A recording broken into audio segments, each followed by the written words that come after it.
യേശുവിന്റെ ഏറ്റവും പ്രിയമുള്ള കുഞ്ഞെ, എഫെസോസ് ലേഖനം 4-ാം അധ്യായം 23-ാം വാക്യം, നിങ്ങൾ മനസ്സിന്റെ ചൈതന്യത്താൽ നവീകരിക്കപ്പെടട്ടെ.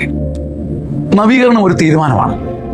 എനിക്ക് പിഴവുണ്ട്, എനിക്ക് കുറവുണ്ട്, എൻ്റെ രീതികൾ മാറണമെന്ന് എൻ്റെ മനസ്സ് പറയും. എനിക്ക് പാളിപ്പോയെന്ന് നമ്മുടെ മനസ്സ് പറയും. നമ്മുടെ മനസ്സൊരു ഗുരുവാണ് പ്രിയപ്പെട്ടവരെ. നമ്മുടെ മനസ്സിനെ നമുക്ക് തന്നെ കുറച്ചൊക്കെ, മുഴുവനല്ല, അതിൻ്റെ ഒരു ഭാഗത്തെ മനസ്സിലാക്കാൻ നമുക്ക് ദൈവം കരുണ തന്നിട്ടുണ്ട്. അപ്പൊ എൻ്റെ മനസ്സിനെ എനിക്ക് നവീകരിക്കാൻ കഴിയും കുറച്ചൊക്കെ.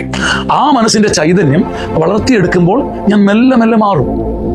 നവീകരണവും മാറ്റവും പൂർണ്ണമായി ദൈവത്തിന് വിട്ടുകൊടുക്കരുത്. ദൈവമാണ് അനന്ത സ്നേഹം. പക്ഷേ എൻ്റെ മനസ്സിനെ എൻ്റെ കയ്യിൽ ഒരു വെള്ളക്ക എടുക്കുന്ന പോലെ എടുത്ത് അതിൻ്റെ പിഴവ് കുറച്ചൊക്കെ കഴുകാനും അതിനെ പൊതിയാനും പ്രശോഭിതമാക്കാനും നമുക്ക് പറ്റും. ഈ മനസ്സിന്റെ ചൈതന്യം ഞാൻ വർദ്ധിപ്പിച്ചെടുക്കുമ്പം ദൈവം അതിൻ്റെ കൂടെ 1-ന്റെ കൂടെ 2, 2-ന്റെ കൂടെ 4, അങ്ങനെ എൻ്റെ മനസ്സിന്റെ തീരുമാനവും ആഗ്രഹവും അതിൻ്റെ പ്രയത്നവും ചൈതന്യവും വർദ്ധിക്കുന്നതനുസരിച്ച് ദൈവത്തിന്റെ കരുണ പ്രയത്നം പൂർത്തീകരിക്കും, എൻ്റെ വിശുദ്ധീകരണം പൂർണ്ണമാകും. അതുകൊണ്ട് ഈ മനസ്സിന്റെ ചൈതന്യത്താൽ നവീകരിക്കപ്പെടാൻ പറയുന്നത്, മനസ്സിന്റെ അകത്തുള്ള ജീവൻ ഒന്ന് കുതിച്ച്, ഒന്ന് തെളിഞ്ഞ്, ഒന്ന് ഉണർന്ന്, ഒന്ന് വിടർന്നു വരുമ്പം നമ്മുടെ ജീവിതവും പ്രശോഭിതമാകും.